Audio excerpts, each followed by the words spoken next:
WJTS News. Good evening, I'm Charlotte Olson.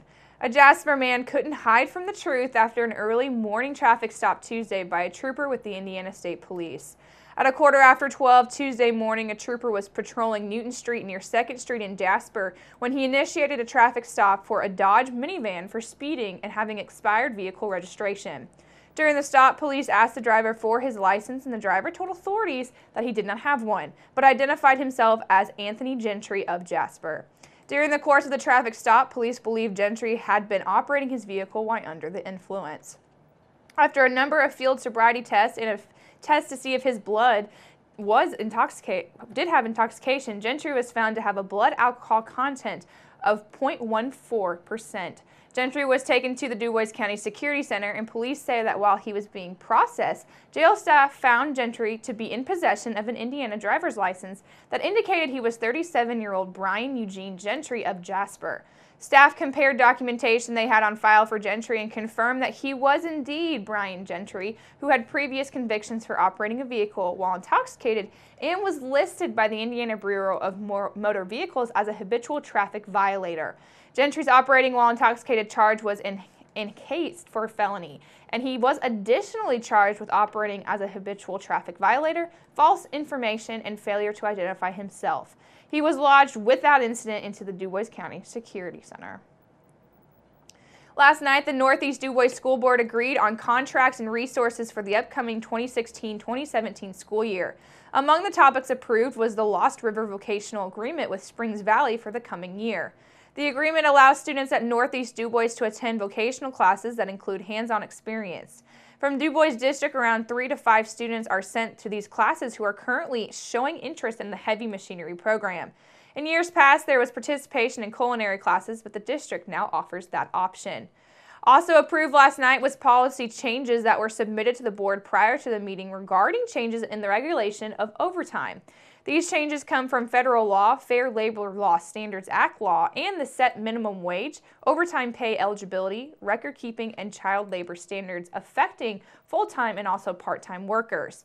The recent changes to the governing rules of the Fair Labor Standards Act law require all employers to address rules regarding weekly work hours of employees.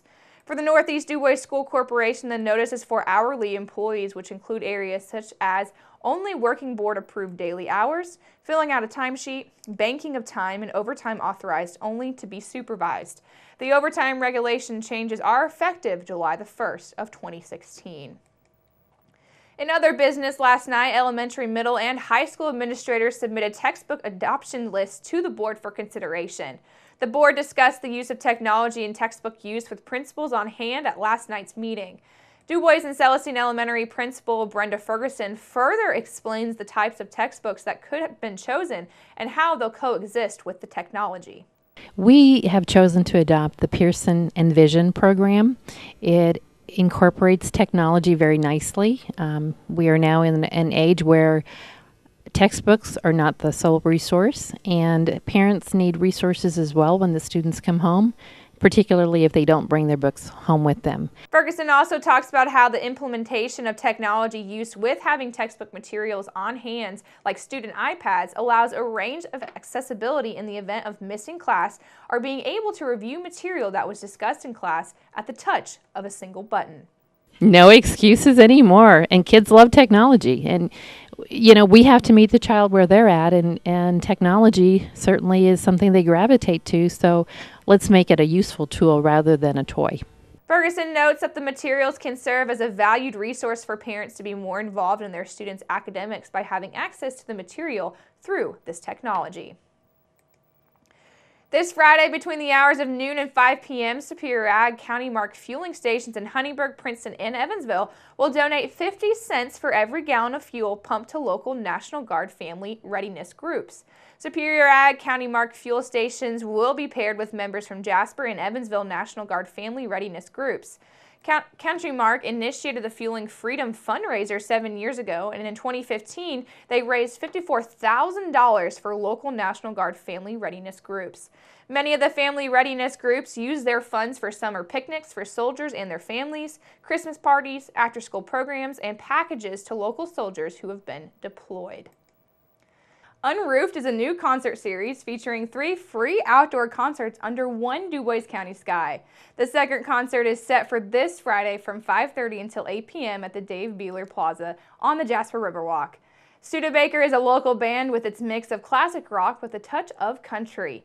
Band members include Craig Schneider, Stu Townsend, Dave Brightweiser, and John Kemp Sr. The family-friendly concerts are free to attend and will have a beer and wine garden available to purchase drinks, as well as a food stand selling sandwiches, and all profits will be donated to the Redevelop Old Jasper Action Coalition.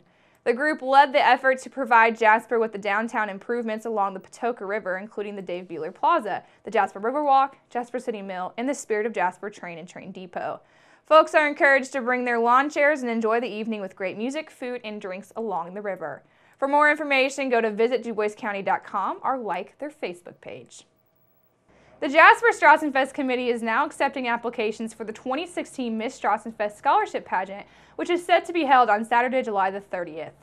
Miss Strassenfest does receive a $1,000 scholarship, and first runner-up receives $500. Second runner-up, Miss Congeniality, and Miss Photogenic titles will also be awarded. For more information and requirements for the application, you can find them by visiting the jasperstrassenfest.org, or completed entry forms should be emailed to the address on the application form by no later than June the 26th. The Miss Strassenfest pageant is held in conjunction with the Little Miss, Little Mister, and Junior Miss Strassenfest pageants. And once again, the date of the Miss Strassenfest pageant is Saturday, July the 30th at 7 p.m. Also, please note this reminder that this year's combined event will be held at a new location. It'll be held at Redemption Christian Church, which is located along Highway 162 South, located in Jasper. Make sure to keep it here, because up next we'll take a look at your weather summary.